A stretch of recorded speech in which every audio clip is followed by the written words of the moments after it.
Every day, you and I get bombarded with negative news. And just like our bodies becomes what we eat, our minds become the information that we consume. If you want to stay positive, it's so important that you also listen to stories that inspires you and uplifts you. In this podcast, we interview world-leading experts dedicated to solving the world's most pressing problems. And if you stick around, I promise you will not only be as informed as if you watch the news, you will feel uplifted, inspired, and have more positive energy in your life. Welcome to Great.com Talks with. Hi and welcome. Today Great.com talks with Jennifer Fabian, who is the Executive Director of the People's Resource Center. And if you haven't heard of them before, they are an organization that bring neighbors together to meet local needs in DuPage, which is located in Illinois. And if you're new here into this podcast, you definitely want to press subscribe, either on YouTube or in your podcast app, because today we're going to take a look at how can neighbors help each other to meet basic needs like food and social services, and even empower educational needs and social needs. And we're going to learn much more from Jennifer. And Jennifer, welcome. Thank you so much for taking the time to be with us today. Thank you for the opportunity to talk about People's Resource Center. Glad to be here. Thank you. So I made a short introduction now. How would you describe the People's Center to someone that haven't heard of you guys before? Thank you. People's Resource Center is located in DuPage County, Illinois, which is just west of Chicago for folks who aren't familiar with the area. And we have been in place serving neighbors since 1975. We offer services like food, social services, financial assistance for families who are struggling, as well as educational services, literacy programs, job search help, computer training, and so forth. We're really founded on the belief that neighbors can come together and help meet local needs. And when families are struggling, they have a place to come to get back on their feet. We reach about 30,000 people every year, and we do that with the help of 2,500 volunteers who help us do all the work that we do. Wow, that was a very clear explanation. So neighbors then come together and they volunteer and they help people that are in need. Yes, we have volunteers who help us stock food in the food pantry. They operate as literacy tutors for English conversation classes, help as job coaches, or teach in a computer class. We have the most amazing and compassionate group of people who are really carrying out PRC's mission. We have a small staff that really coordinates the work of folks who come in and just give out of the kindness of their heart. And all of that has really helped us grow. Back in 1975, we were founded by a small group of volunteers who saw their folks down the street were struggling putting food on the table for their kids. And they thought, we're going to do something about this. And it was that spirit that we keep trying to emulate today. In that first year, they served 125 families, and now we've grown to serve many thousands of people, and we serve 125 families on any Saturday morning. So we've really grown our reach. We still focus on people who live in DuPage County, and we've just continued to grow the number of families we reach and the kind of services we provide. This past year with the pandemic has turned everything upside down as far as what we do. Normally, we would invite people into our buildings to shop for groceries or take a class or volunteer, and now we can't do that for safety reasons with the virus. So we're serving people outside in our parking lot. We're trying to be creative and stretch, and we've moved all of our education programs online so that we can still have the reach to help people when so many more people need help now. We want to make sure that we do that as much as possible. I have some photos. Would it be okay if I showed some pictures of how we're operating now? Of course. Yes, please. Can you see the photograph there? Yeah, I see it. Okay. I have just 4 or 5 pictures to share. Then I'll change my reaction, share my reaction for the podcast viewers. Okay. So I see 4 people in orange vests outside of a building wearing masks, our and they staff and volunteers who are serving people outside in the parking lot. So we have all of the safety protocols. This is the food as it's packed up in advance. A lot of food in shopping carts. We try to help provide a food that a family might need for a week or two. And we really focus on fresh produce and healthy food as much as possible. This is a volunteer who's loading a car trunk at one of our food pantries. So we do this with no contact for safety reasons with the COVID pandemic. And I have a few pictures now of our online classes. This is an art class, engaging families, parents, kids, and everyone in between. That's so nice. Our art classes have been a wonderful way for people to find some stress relief when they're going through a difficult time, whether it's a job loss or unemployment or just a health crisis, something that's been a difficult thing for their family. This is a wonderful way that people develop relationships and help to deal with their stress.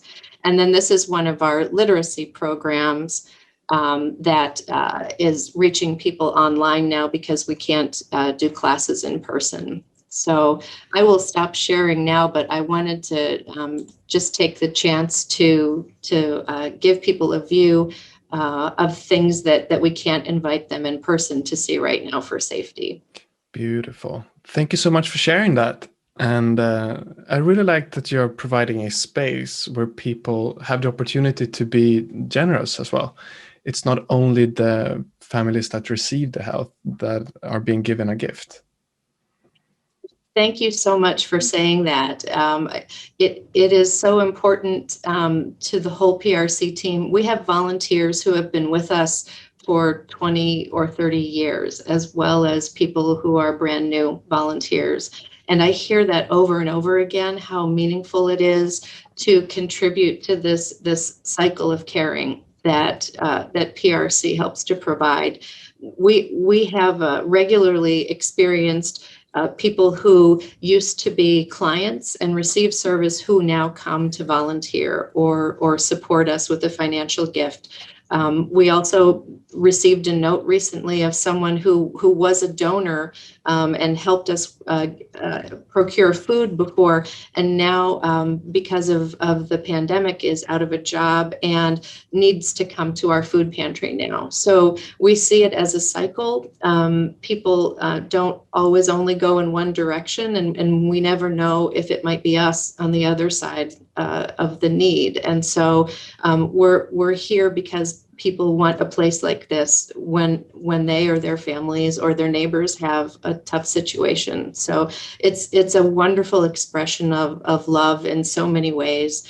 I also, one of the wonderful silver linings of the pandemic, which has been such a difficult time for so many, many of our volunteers are retired and might be older. And so for their own safety, it's been hard for them to be able to come in while they're waiting for a vaccine or while they're waiting for just a safer time. And I was worried initially if we would have enough volunteers to carry out our work. Since the pandemic started, we have received 1,100 applications from brand new people saying, we'd like to be a volunteer. Wow. We want to help you get through this time. So that has been so inspiring, even as we really miss the people who are with us for a long time, just to know the community's heart is right there saying we want to be part of something that's going to help people through this tough time. So it's really been inspiring and a gift to me as well to be able to see that happen in such concrete ways.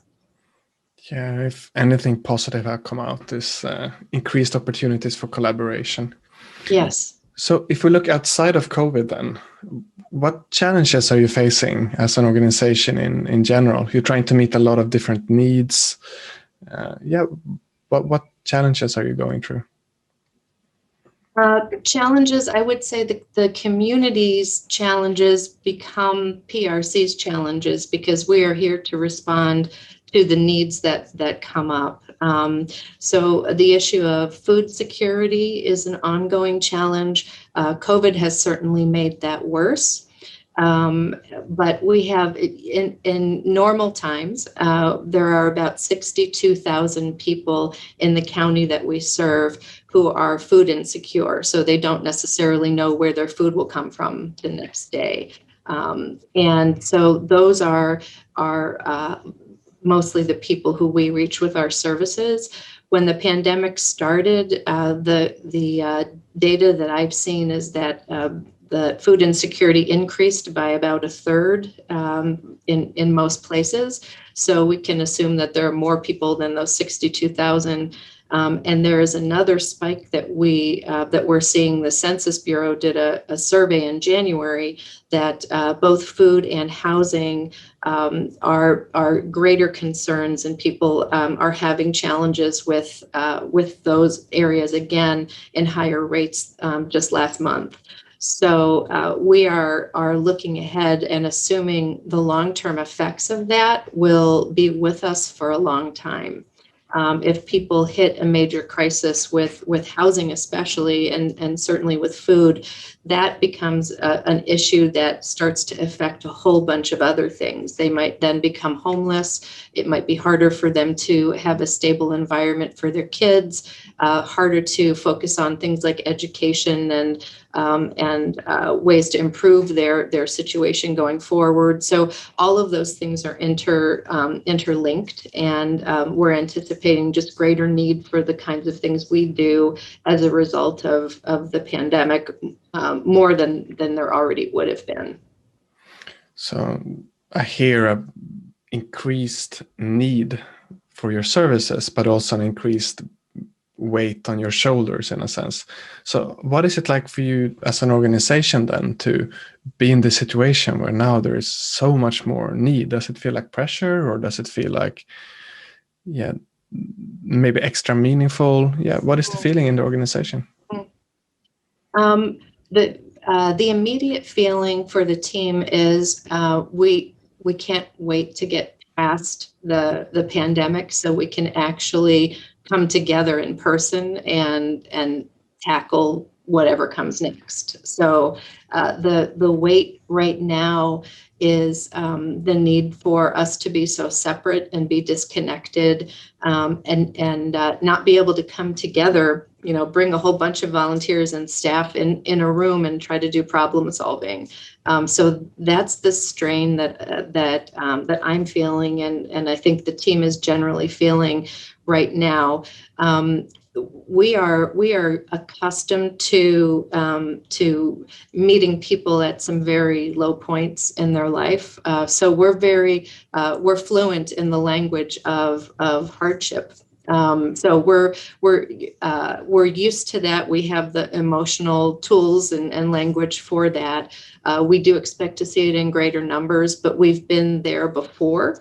We've had other recessions that PRC has served through and continued to respond, and so that's what we will continue to do. But it's much harder when we can't come together in the ways that we're used to. That's also part of how we're resilient, and we're without that option right now. So that's the current strain. I do think we will be looking at ways to expand the ways we help people connect to technology. If anything, the pandemic has shown the wide disparity between folks who have both the resources and the skills to connect with people online, like you and I are doing, and the folks who don't have that. And so if you don't have this opportunity right now, you're extremely cut off from all of the things that normally you could just walk in and experience. So we are definitely going to look at how can we strengthen and deepen those programs so we can reach folks and help them plug into where the world is moving in that direction.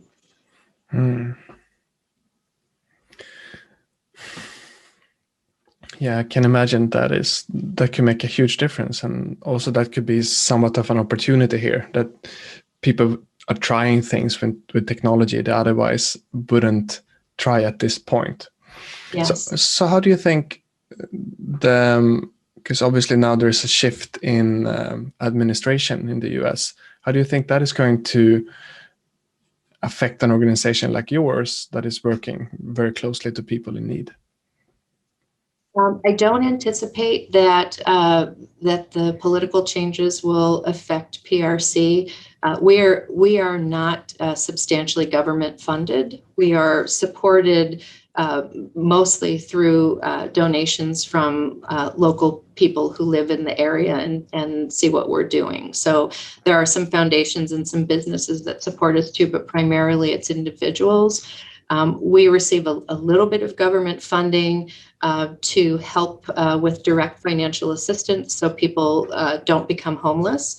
And that funding has increased this past year as part of the national relief packages. But that will subside at some point, and then we'll go back to our regular small level. So I don't see that change having a direct impact on PRC services.